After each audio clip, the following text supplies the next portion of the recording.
I'm gonna go off and I'm gonna read right now. I should be reading something. After all of that, looking at my books.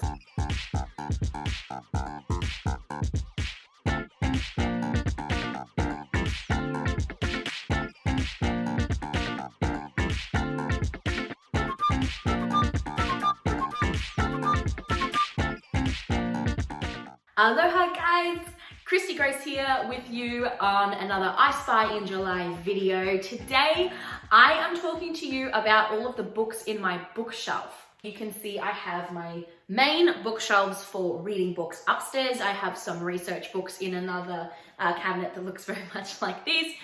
But I have my main reading books in here behind me.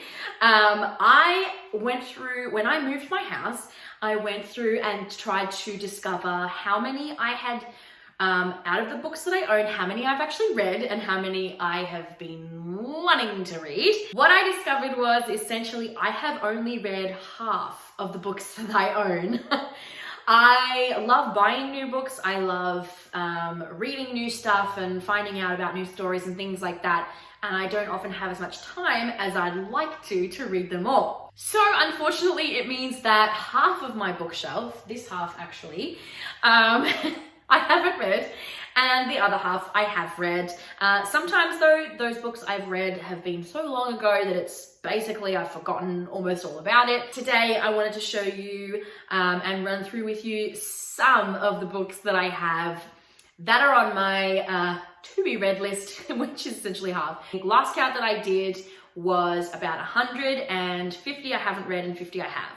That doesn't include the mystery box of books that I just got recently. It doesn't include those books because those are a new feature and I'm not sure if I'll be keeping them all. But out of the normal books that I own, not including research, I have done a half, 50-50 down the middle, and I mean 50-50, not just percent, 50 and 50 on one side or the other of the bookshelf. So yeah, I'm gonna show you, I have not, as of yet, organized my books. I love organizing books in a bookshelf. They're in a big mess. I just put them, I did manage to separate for the most part read and unread, yeah, they're not in any kind of order whatsoever. So this will be really interesting to see. And after this, I'll probably end up actually ordering them. Usually I like to order it in author. So if I have a lot of an author, so for example, I love Dee Henderson and Ted Dekker, Terry Blackstock. So there's Lynette Eason. There's a bunch of people who I really, really like. I also like to sort in genre. So here we go. This will be what books that I have not read in my bookshelf. Okay guys, so this is my bookshelf. I think that I have a pretty good blend of different kinds of books. I recently have rediscovered all sorts of different genres and authors that I actually like and didn't realize that I liked up until now. But this is sort of where they sit right now for the moment. I am actually still, even though I shouldn't, adding to the list. And as you'll notice, I have things like, you know, random whiskey bullets or Richard Castle mugs, which actually is one of my favorite shows. A writer solving crimes with a police officer. What else can you want from that? But with my bookcase here, you can't always see when I'm filming videos. I also have this little reading nook set up. So it's actually a cute little reading situation here, which you may have seen in my home video. But on this side, so that's the side where I've read most of these books, if not all of them. Richard Castle, I've read the first one only, but I did get these books, if you've seen my hardcover, in hardcover paperback version. I got them in hardcover because that's how they appear on the show, and they have like the Richard Castle. They were really fun to buy. So I haven't read that, and a few down the bottom that I actually haven't gotten around to reading, but for the most part, this is the side that I'm focusing on because I haven't yet read these guys, but I do want to. So yeah, so you can see there, the Hadley Academy I actually have already read. I need to move that across. Because I did read that. It was a great book, just in case you ever wanted to read it. It was amazing. I really liked it. Some of the ones on this shelf that I'm excited to get to are the Books of Elle I have actually started. So I think that that's 3 smaller books that I got in one, and it's on the magical side. So there's actually a whole bunch of magic systems in this one, and it's sort of like a surprise. There's really a magical underworld that nobody really knows about, and you're all going to be thrown into it and work as a team. Ta-da! Accidentally, it appears, a lot of these books on this shelf are actually crime fiction. So I think most of them actually are crime fiction, except maybe the Ted Dekker 49th Mystic. So yeah, there's some really exciting ones. Lynette Eason, quite a few of hers, and I think there's a Terry Blackstock, If I Run, which is part of a series. I'm excited to read that one. A lot of my books tend to be Christian fiction, but not all of them. So I do have some other ones in there as well. But I quite like the Christian fiction because it's quite clean and also really interesting and fun. And, you know, as long as you get ones that aren't too preachy, then you're pretty good. You're pretty set. This is the next shelf.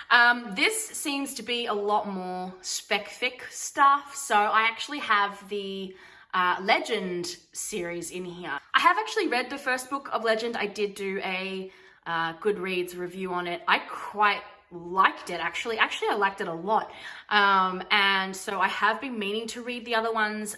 As you can see, I bought it in a box set. I also have some other things on here. The Liz Wheel books, the Triple Threats novels are crime fiction. Some of those other ones left on the shelf there, as you can see, I've got a bookmark. The Bachelor Girl's Guide to Murder had a bookmark in it. I did start that. It's sort of like a girl version of Sherlock Holmes.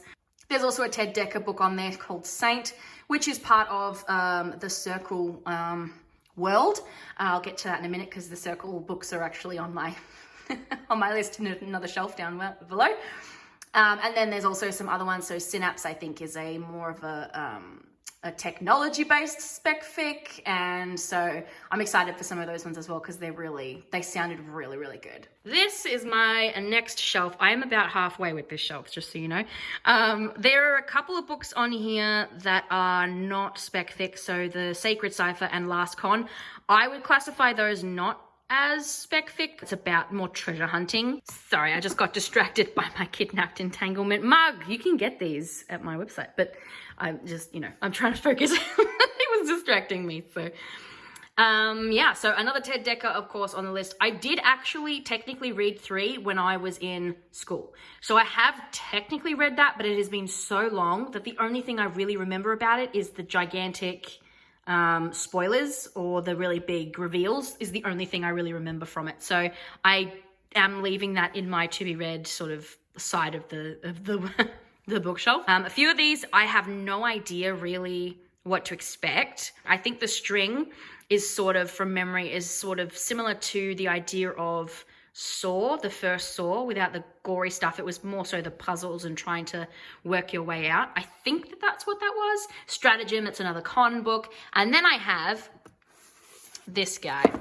So this guy I was very excited to get and to read. So Sherlock Holmes and the Needle's Eye is essentially written with Sherlock Holmes and Dr. Watson, who found a time machine and went back to Bible stories, and they're solving within a Bible story context. So things like, I think in their promotion, it's things like, why did David pick the stone he picked when he was going to face Goliath? And so I think I had to wait a while for this one to come because it's not super popular, obviously. It's Sherlock Holmes within a Bible context, but I am really excited to read this one. This is really high on the list of books that I want to read the most because I love Sherlock Holmes, If you wanted to know, actually, I have all of the Sherlock Holmes, but in these really small, really small books.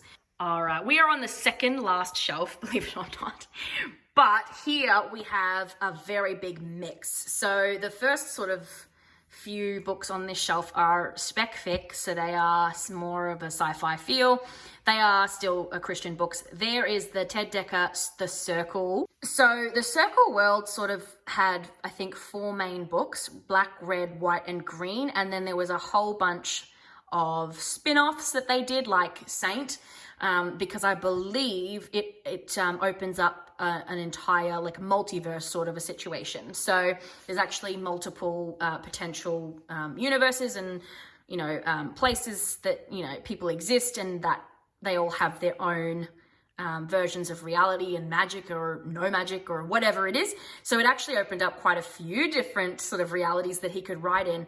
But these ones were the ones that started, I think, black, red, white, and green. From the memory that I have of what I've read, it actually sort of ends up being a circle. So you can read, I think it was the idea was you can read any of these books in any order and you could still understand all of it because it didn't really matter which order you read it in, which I think annoyed a lot of readers.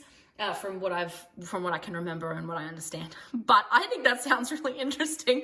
So, you know, I mean, some of Ted Decker's stuff can be a little trippy sometimes, but that's what I like about him. He can really push the envelope and make you see things in a totally different way.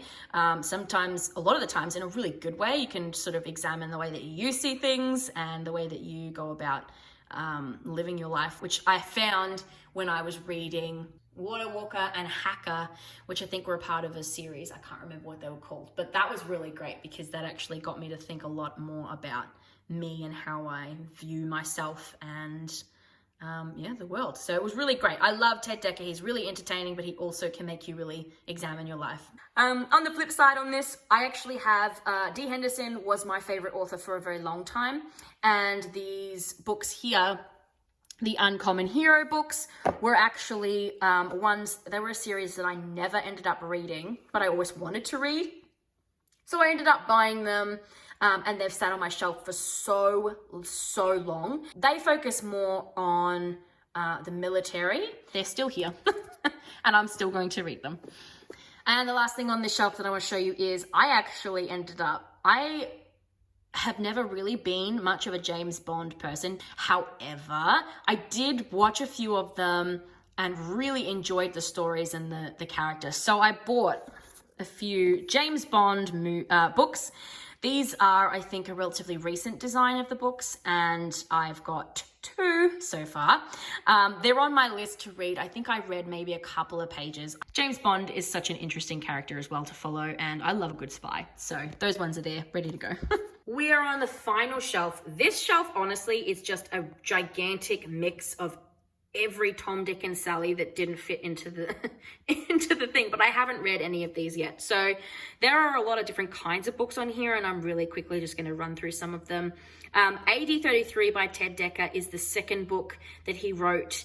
It was sort of like a mix between seeing the life of Jesus in AD 30 and AD 33, but also from the eyes of like an Arabian adventure with with a woman who, or in those times, especially in those times, was definitely not seen as a hero, but he's written her as one, and she is incredible and amazing. I loved AD 30. AD 33 for me, I've stopped reading. I'm partway through. I did stop reading for various reasons, in which I'll go into when I do finish it and when I do post my Goodreads review, but it's still here in my to be read because I haven't actually gotten around to finishing it yet. Tiger Queen sounded so fun and so interesting, such a really cool story that I actually think would be really nice to finally get to. It needs to be higher up on my to read list. It's only down here because of the how I pulled it out of the boxes. The Jazz Files is a fun book. So these books I found, and they actually sort of take place back in, I think, the 50s, 60s, and they are crime books, but they are sort of back in that era when women weren't really detectives, and then there's a woman trying to be a detective. I like the idea of that story. They did something similar in Remington Steele, which is actually one of my favorite shows in the 80s, and so it was a female detective, but because female detectives are not seen as maybe necessarily super highly skilled, or you know, that they could even do that job, it was sort of like, well, you can't do that, you know.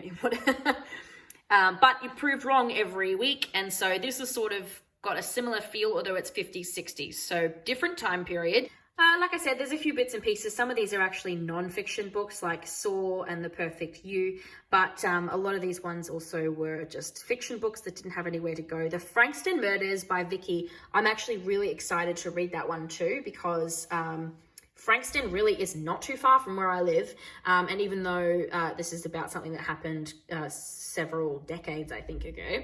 So like I said before, I have some on this side that I haven't read. So books like NYPD Red or Second Life Heist, Burn-In. Those were books I bought at a secondhand store, and I hadn't heard of them, never read them before, and I wanted to sort of see if they won or lost or whether they were good or not. So I haven't got around to reading those yet because I have all these other books to read. The last thing I'm going to go over is this one here. Lois and Clark. I loved this TV show. I loved this TV show. That looks quite risque, but I don't think these books are really quite that dramatic. But this is essentially, if you remember the Lois and Clark TV show, I think that must have been the 90s when that aired. It's one of my favorite portrayals of Lois and Clark and Superman in general. I loved it a lot, actually. And so they did a couple of novels, which had nothing to do with the show and were brand new storylines, but I think they were just novels, and they were Lois and Clark novels. And so I found this in a secondhand store and was really excited because at the time I was watching Lois and Clark. Well, there you go. That gives you at least a little bit of a glimpse into how many books and what kind of books and all that sort of stuff that I have that I haven't read yet and that I'm going to be reading and I'm hopefully get to relatively soon, because you know, a lot of those books, especially going over them, and I remember which ones I really, really want to read and which ones that I haven't got around to yet. There are a lot on this side that you didn't really get to see too much about that I have already read. Some of them I have got reviews on Goodreads if I've read them recently enough, but otherwise they probably will end up being reread a little bit later on, but I really need to get to this side. I just really need to get the ones on this side. Some of those, as you saw, are quite long and quite big. The 4 books of the Circle, that was quite a big chunk of a book. So that'll be interesting to try and get through all of those. I'm going to go off and I'm going to read right now. I should be reading something. After all of that, looking at my books and also maybe reorganizing my bookshelf. But anyway, thank you so much guys for watching and finding out what books are in my bookshelf currently that I haven't read just yet. If you can think of any books that I haven't got in my bookshelf that you think I might like or that are really popular right now that you think I would enjoy reading, please let me know. I'd love to know. Make me spend more money on books. Put those in the comments below. Like and subscribe if you enjoyed my video, and share this all around so other people can see the really random selection of books that I own. And catch you tomorrow in another I Spy in July video. I'll see you guys in the adventures.